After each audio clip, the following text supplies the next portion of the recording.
అండి, నమస్తే. మన ఇంట్లో ఉండే పాత షర్ట్స్ చినిగిపోయినవి కానీ కలర్ పోయినవి ఏవైనా సరేనండి, పైసా ఖర్చు పెట్టకుండా తక్కువ సమయంలోనే మనము అందమైన బ్యాగ్ని ఇంట్లోనే తయారు చేసుకోవచ్చు. దీనికి మిషన్ కూడా అవసరం లేదండి. నేనైతే చేత్తోనే కుట్టేశాను ఈ బ్యాగ్ను. ఇక వెయిట్ చేయడం ఎందుకో వీడియోలోకి వెళ్ళిపోదాం. నేను ఇక్కడ పాత షర్ట్ని తీసుకున్నానండి. ఈ షర్ట్కి ఇక్కడ పాకెట్ ఉంది కదా, మీరు కావాలంటే దాన్ని స్టిచ్చింగ్ తీసేశారనుకోండి, ఆ పాకెట్ అనేది ఓపెన్ అవుతుంది. నేనైతే ఇక్కడ పాకెట్ తోటే బ్యాగ్ని రెడీ చేసుకున్నానండి. ముందుగా వీడియోలో చూపించిన మాదిరిగా 2 హ్యాండ్స్ ఉన్నాయి కదండి, ఇలా సైడ్లో స్టిచ్చింగ్ ఉన్న దగ్గర నుంచి మనము 2 సైడ్స్ కూడా సీజర్తో హ్యాండ్స్ని కట్ చేసుకోవాలి. ఇలా 2 వైపులా కట్ చేసుకున్నాక ఈ హ్యాండ్స్ని మాత్రం అస్సలు పడేయద్దండి, మళ్ళీ వీటిని యూజ్ చేసుకోవాలి. వీటిని పక్కన పెట్టేసిన తర్వాత ఈ షర్ట్ని మీరు టేప్తో కానీ లేదా స్కేల్ ఉంటుంది కదండి, ఇలా కాలర్ యొక్క కింది భాగాన పెట్టేసి మీరు పెన్తో కానీ మార్కర్తో కానీ లేదా ఇలా చాక్ పీస్తో కానీ స్ట్రైట్గా లైన్ అనేది వేసుకోవాలి. దాని సైజు మాత్రమే మనం కట్ చేసుకోవాలండి. మీరు సైజు బ్యాగ్ను బట్టి తీసుకోవచ్చండి. నేనైతే ఇక్కడ పెద్ద సైజ్ బ్యాగ్నే కావాలనుకుంటున్నాను కాబట్టి నేను కాలర్ కింది భాగం నుంచి కట్ చేస్తున్నాను. మీకు సైజు చిన్నగా కానీ పెద్దగా కావాలి అనుకున్న వాళ్ళు మనం ఇక్కడ తీసుకున్న మెజర్మెంట్ని బట్టి ఉంటుంది. సేమ్ అలాగే కింది భాగాన కూడా కొద్దిగా క్లాత్ను వదిలేసి మనం ఇక్కడ కూడా టేప్తో ఇలా సమానంగా వేసుకున్నాక సీజర్తో ఇలా 2 వైపులా కూడా కట్ చేసుకోండి.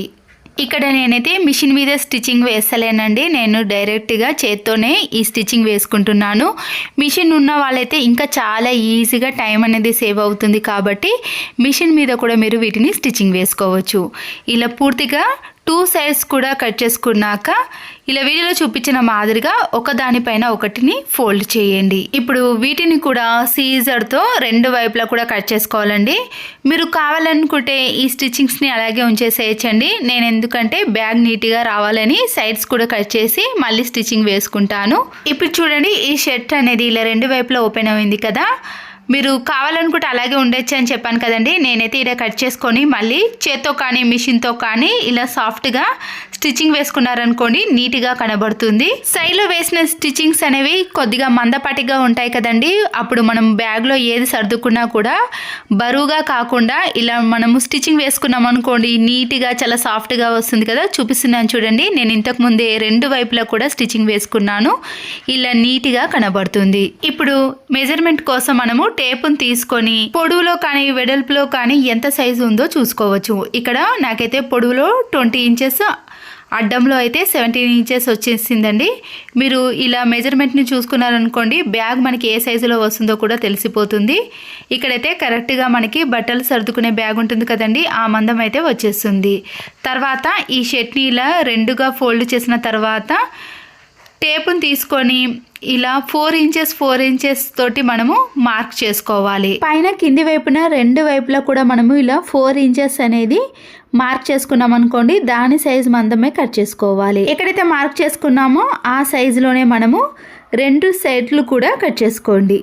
కట్ చేసుకున్న వాటిని పక్కన పెట్టేసుకున్నాక ఈ షర్ట్ని మనం ఫోల్డ్ చేసాం కదండి, ఇలా ఓపెన్ చేస్తే మనకి కరెక్ట్గా ప్లస్ ఆకారంలో వస్తుందండి. చూసారు కదండి, ఈ షేప్ అనేది రావాలి. టేపును కానీ స్కేలును కానీ తీసుకొని మనము ఎక్కడైతే సైడ్ వరకు కట్ చేసుకున్నామో ఆ సైడ్లో ఇలా టేపును పెట్టేసి అక్కడ మార్క్ చేసుకోండి. ఇదే మాదిరిగా ఇంకొక సైడ్లో కూడా ఈ ప్రాసెస్లోనే మార్క్ చేసుకోవాలి. చాక్ పీస్తో ఇలా మార్క్ చేసుకున్న పైననే 2 ఇంచెస్ గ్యాప్ కానీ 3 ఇంచెస్ గ్యాప్లో మరొక సైడు ఇలా మార్క్ చేసుకోండి. వీడియోలో చూపించిన మాదిరిగా ఇదే లైన్లో మనము 2 సైడ్లో కూడా 2 ఇంచెస్ గ్యాప్ తీసుకున్నానండి. నేను అక్కడ మార్క్ చేసుకుంటున్నాను, ఎందుకంటే మనకి పట్టుకోవడానికి నాడలు ఉండాలి కదండి. వాటిని నేను ముందుగానే కట్ చేసుకున్న హ్యాండ్స్ ఉన్నాయి కదండి, వాటితో ప్రిపేర్ చేసుకుంటాము. అక్కడ స్టిచ్చింగ్ వేయడానికి ఇప్పుడు ఇక్కడ మార్క్ చేసుకోవాలి. 2 వైపులా కూడా ఇదే సైజులో మనము మార్క్ చేసుకోవాలి. షర్ట్ యొక్క బటన్స్ని ఓపెన్ చేసేసిన తర్వాత దీన్ని పక్కన పెట్టేసుకున్నాక ముందుగా కట్ చేసుకున్న హ్యాండ్స్ ఉన్నాయి కదండి, దాంట్లో నుంచి ఒక హ్యాండ్ని తీసుకుంటే సరిపోతుంది. ఈ హ్యాండ్ యొక్క ముందటి భాగం ఉంది కదండి, దాన్ని కట్ చేసుకొని మిగతా భాగాన్ని యూజ్ చేసుకోవాలి. హ్యాండ్ మధ్య భాగంలో కూడా కట్ చేసుకున్నాం అనుకోండి, ఈ హ్యాండ్ అనేది ఇలా పూర్తిగా ఓపెన్ అవుతుంది కదా. బటన్ పెట్టుకునేది ఓపెన్ ఉంది కదండి, దాన్ని కూడా మీరు సైడ్ లో కట్ చేసుకోండి. ఇప్పుడు ఈ హ్యాండ్ ని ఇలా రెండుగా ఫోల్డ్ చేసిన తర్వాత మనకి సైజ్ అనేది కరెక్ట్ గా లేదు కదండి, పైన అలాగే కింది వైపున సమానంగా వచ్చే విధంగా కట్ చేసుకోవాలి. తర్వాతనే మనము చాక్ పీస్ని తీసుకొని ఇలా సమానంగా ఉండే విధంగా ఒక్కసారి మార్క్ చేసుకోండి. తర్వాత దీన్ని కట్ చేసుకోవాలి. బ్యాగ్ యొక్క నాడలు అనేవి మనకి అంత పొడుగా అవసరం లేదు కాబట్టి నేను పైన కింది భాగాన కొద్దిగా తక్కువ చేసి 20 ఇంచెస్ వరకు సైజుని పెట్టుకొని మిగతా భాగాన్ని కట్ చేసుకుంటున్నాను. కట్ చేసుకున్నాక వీటి మధ్యలో కూడా, ఈ హ్యాండ్ మధ్యలో కూడా మీరు సమానంగా కట్ చేసుకోండి. అప్పుడు ఇలా రెండుగా అవుతాయి కదండి.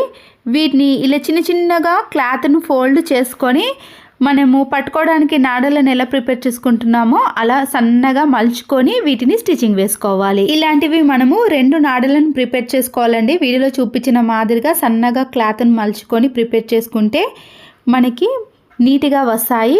ఇక్కడ నేను స్టిచ్చింగ్ వేసినాక చూపిస్తున్నాను చూడండి. ఇలాంటివి ముందుగానే మనము రెండింటిని ప్రిపేర్ చేసుకొని పక్కన పెట్టేసుకోండి. పట్టుకోవడానికి మీరు బ్యాగ్ హ్యాండిల్స్ని ఏవైనా పెట్టుకోవచ్చు అండి. నేనైతే ఇక్కడ సేమ్ కలర్ తీసుకుంటే చూడడానికి ఇంకా అందంగా కనబడుతుందని వాటిని ప్రిపేర్ చేసుకున్నాను. ఇప్పుడు ఈ షర్ట్ని ఇలా పూర్తిగా ఓపెన్ చేసి మనము ముందుగా 2 ఇంచెస్ వరకు మార్క్ చేసుకున్నాం కదండి. ఇలా రెండు వైపులా కూడా షర్ట్కి ఈ నాడలను పెట్టేసి స్టిచ్చింగ్ వేసుకోవాలి. స్టిచ్చింగ్ వేసుకున్నాక మీకు చూపిస్తున్నాను చూడండి. చూసారు కదండి, షర్ట్కి ఇలా రెండు వైపులా మనం మార్క్ చేసుకున్న దగ్గర ఈ థ్రెడ్స్ని కుట్టేసేయండి. తర్వాత వీడియోలో చూపించిన మాదిరిగా షర్ట్ కింది వైపున ఓపెన్ ఉంది కదండి, ఇలా 2 సైడ్స్ కూడా పైన కింద ఓపెన్ ఉంది కదా, వాటిని మనము క్లోజ్ చేసుకోవాలి. ఈ షర్ట్ని ఇలా రివర్స్లో తీసేసి మనము 2 సైడ్స్ కూడా స్టిచ్చింగ్ కానీ లేదా చేత్తో కానీ ఇలా కుట్టేసామనుకోండి, అది క్లోజ్ అయిపోతుంది. నేను ఇప్పుడు 2 వైపులా క్లోజ్ చేశానండి. తర్వాత మనము ఇక్కడ సైడ్లో కట్ చేసుకునేవి ఉన్నాయి కదండి, అవి మాత్రమే ఓపెన్ ఉన్నాయి 4 వైపులా కూడా. ఇప్పుడు వీటిని వీడియోలో చూపించిన మాదిరిగా ఇలా కరెక్ట్గా వచ్చే విధంగా మనము జాయిన్ చేసుకున్నాం అనుకోండి, బ్యాగ్ అనేది రెడీ అయిపోతుంది. 4 సైడ్స్ కూడా ఇలా ఉన్నాయి కాబట్టి వాటిని ఇలాగే తీసుకొని మనము చేతితో స్టిచ్చింగ్ వేసుకోవాలి. 4 వైపులా క్లోజ్ చేసుకుంటేనే మనకి పూర్తిగా బ్యాగ్ అనేది రెడీ అయిపోతుందండి. మీరు ఇక్కడ మరొకసారి కూడా చూపిస్తున్నాను. ఇలా ప్లస్ షేప్ ఉంది కదండి, ఆ ప్లస్ షేప్లో వచ్చినవన్నిటినీ కూడా ఇలా బ్యాగ్ కరెక్ట్గా పెట్టేసి క్లోజ్ చేసుకోవాలి. స్టిచ్చింగ్ వేసుకునేటప్పుడు నీట్గా స్టిచ్చింగ్ వేసుకోవాలండి. ఇలా రివర్స్లో మనం చూపించిన మాదిరిగా వేసుకున్నారనుకోండి, అప్పుడు బ్యాగ్ అనేది రెడీ అయిపోతుంది. నేను స్టిచ్చింగ్ వేసుకున్నాక ఇప్పుడు ఈ బ్యాగ్ని ఇలా రివర్స్లో తీసి చూపిస్తాను చూడండి. అందమైన బ్యాగ్ అనేది రెడీ అయిపోతుందండి. మనము పైసా ఖర్చు పెట్టకుండా పాత షర్ట్స్తో ఇలా నీట్గా ప్రిపేర్ చేసుకోవచ్చు. చేత్తోనే ప్రిపేర్ చేసుకున్నానండి, నేనైతే ఇక్కడ మిషన్ కూడా యూజ్ చేయలేదు. చూసారు కదండి, బట్టల బ్యాగ్ అనేది రెడీ అయిపోయింది. లేదా మీరు హ్యాండ్ బ్యాగ్గా కూడా యూజ్ చేయొచ్చండి. మధ్యలో మనకి బటన్స్ ఉన్నాయి కదండి, దాన్ని తీసేసి ఆ ప్లేస్లో జిప్పు వేసామనుకోండి, హ్యాండ్ బ్యాగ్గా కూడా యూజ్ చేసుకోవచ్చు. ఈ బ్యాగ్లో మీకు బట్టలు పెట్టి కూడా చూపిస్తాను చూడండి. స్పేస్ కూడా చాలా ఎక్కువగా ఉంటుందండి. మీరు ఎన్ని బట్టలైనా సర్దుకోవచ్చు.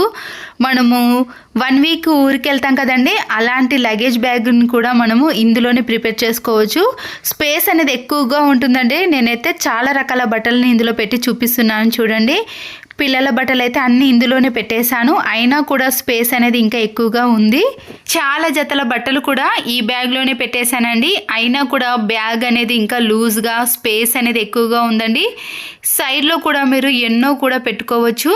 ఇక్కడ జేబుతో అలాగే కుట్టేశాను కదండి, ఆ పాకెట్లో కూడా మీరు ఏవైనా స్టిక్కర్ ప్యాకెట్లు కానీ ఏవైనా చిన్నవి కూడా పెట్టుకోవడానికి వీలవుతుంది. ఇన్ని బట్టలు పెట్టుకున్నా కూడా బ్యాగ్ అనేది ఇంకా లూజ్గానే ఉంది కదండి. చూసారు కదండి, ఒక్క బ్యాగ్లోనే మనం ఎన్ని బట్టలైనా సర్దుకోవచ్చు. నేనైతే ఇక్కడ చాలా రకాల బట్టలను కూడా పెట్టేశాను. ఇంకా లూజ్గా ఉందని దీంట్లో బట్టలను కూడా పెట్టేశానండి. ఇప్పుడు కొద్దిగా టైట్గా అనిపించింది. తర్వాత ఈ బటన్స్ని కానీ మీరు కావాలనుకుంటే పైన జిప్ కూడా వేసుకోవచ్చు అని చెప్పాను కదండి. ఈ ప్లేస్లో ఇలా జిప్పుని కానీ బటన్స్ని కానీ పెట్టేశారనుకోండి, బ్యాగ్ అనేది రెడీ అయిపోయింది. మనము ఎక్కడికైనా ఈజీగా తీసుకెళ్ళవచ్చు. ఓల్డ్ షర్ట్ తోటే బ్యాగ్ను ప్రిపేర్ చేసుకున్నాం కాబట్టి మనకి బరువు కూడా అస్సలకే ఉండదండి. చాలా తేలికగా ఉంటుంది. పిల్లలైనా మనమైనా ఇలా ఈజీగా బ్యాగ్ను పట్టుకొని తీసుకెళ్ళవచ్చు. చూసారు కదండి, ఎంతో అందమైన బ్యాగ్ని మనము షర్ట్ తోటి ప్రిపేర్ చేసుకున్నాం కదా. వీటి నాడలను కూడా మనము షర్ట్లోనే కట్ చేసుకొని ప్రిపేర్ చేసుకున్నాం కదండి.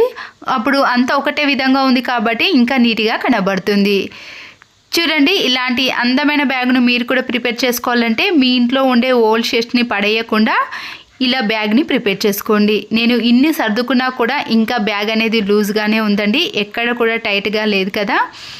ఈ వీడియో కానీ మీకు నచ్చినట్లయితే తప్పకుండా ఒక లైక్ చేసి మీ ఫ్రెండ్స్కి కానీ రిలేటివ్స్కి షేర్ చేయండి. లైక్ చేయడం మాత్రం అస్సలు మర్చిపోకండి. మరో యూస్ఫుల్ వీడియోతో మళ్ళీ కలుద్దాం. Thanks for watching.